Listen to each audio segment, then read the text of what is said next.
Hey everybody, let me tell you what's going on over here today. Got a Lenovo that came in having trouble booting, crashing. Windows 7 I think it has is crashing.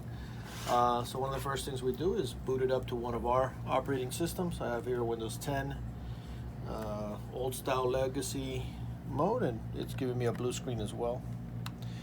So we're gonna test the RAM on it.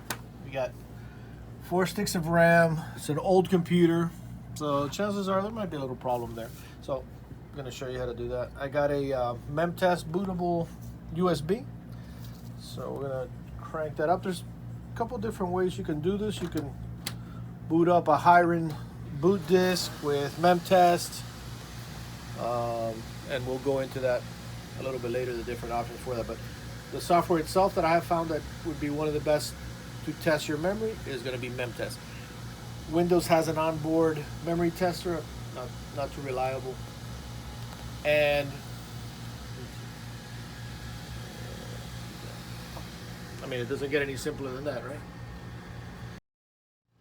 All right, so here we are. So it's running, and you can already see that there's a problem.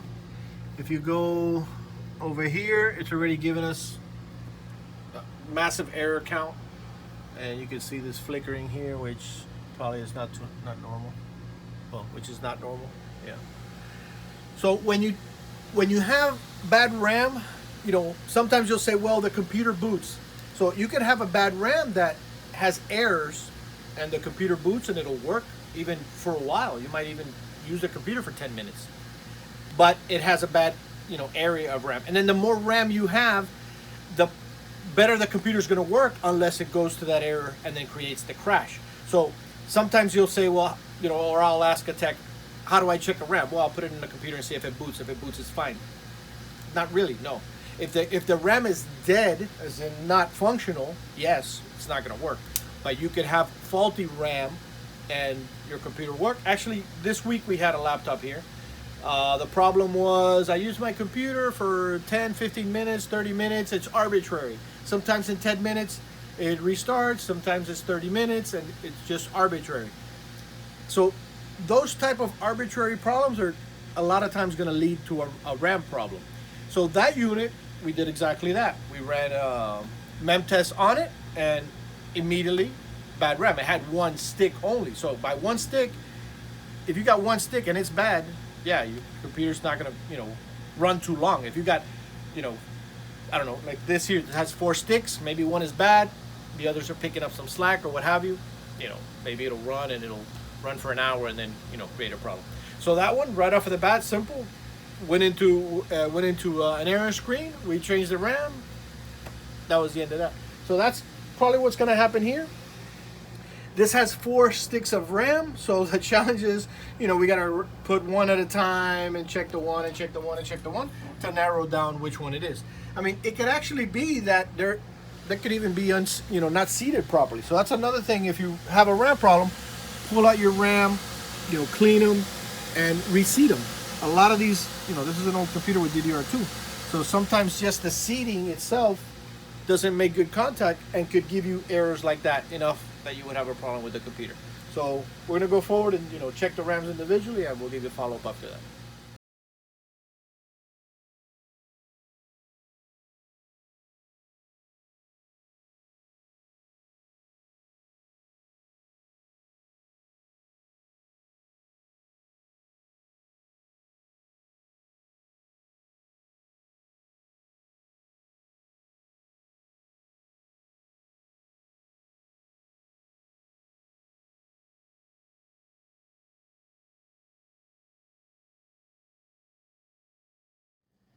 All right, so voila, it's up, it's running.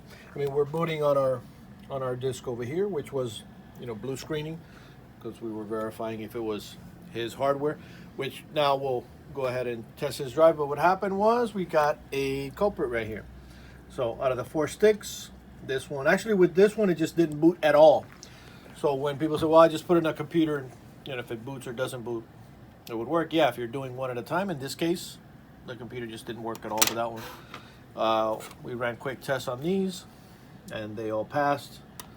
We left this one out. We got 2 there just to test it out, boot it up, and we're still going to verify if his operating system is good to go. But the problem, the initial problem that the computer was having is related to a bad RAM. So always, probably good to have a checklist. We have a checklist here. Check your hard drive, check your RAM. Those are just basic things to do. A lot of people just go, well, let's reinstall the operating system. If you have a bad RAM, it doesn't matter if you install the operating system. If you have a bad hard drive, you could reinstall the operating system all you want. You have to make sure you don't have a hardware problem first. If you don't have a hardware problem, then yeah, then it's going to be a software problem. Reinstalling the operating system is going to solve it. But you want to narrow those down first. And I'm going to do a follow-up with his OS, because if his operating system even boots up, then that's even better. Now, one of the things that happens is it's been booting up so many times and failing in blue screening that even if the operating system was fine, I mean, just crashing your operating system over and over and over eventually winds up, messing up your drive, your operating system. That's why generally if we're going to diagnose a computer, like in this case, we're going to restart it. We use our own drive so we don't crash it. So I'll follow up with that and let's see what happens. And there it is.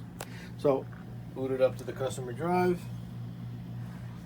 and we're back on the desktop. So the operating system did not get crashed or anything like that. So we're good to go. The culprit in this investigation is a bad RAM.